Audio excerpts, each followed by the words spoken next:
Nézzük meg, mennyien ismerik a vashiánynak a tüneteit. Aki 3 tünetet eltalál, azt megajándékozzuk egy vashiányos teszttel. Akkor induljunk, nézzük is meg. Okay, let's go. Sziasztok, csajok! Esetleg tudtak nekem mondani 3 tünetet a vashiányra? Sápadtság, hédülés, esetleg töredezett haj, Így van, még valamit tudtok esetleg? töredezett köröm, esetleg. Nagyon jók vagytok. Ajándékul adunk nektek ilyen kis vashiány gyors teszteket, használjátok egészséggel. Srácok, sziasztok! Tudtok nekem mondani 3 tünetet a vashiányra? Sápadbőr. Kimerültség. Igen, még egy kell. Hajhullás. Nagyon jó, nagyon ügyesek voltatok, ezért adunk nektek ajándékba egy ilyen gyors tesztet, használjátok egészséggel. Sziasztok! Szia, hello!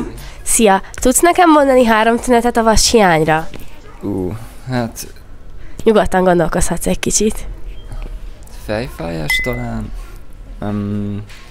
sápadtság és Nagyon jó, még egy kell csak.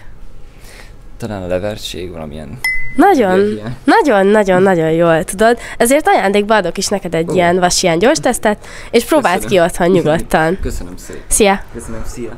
Te tudsz még több tünetet a vashiányra? Ha igen, írd meg nekünk kommentben.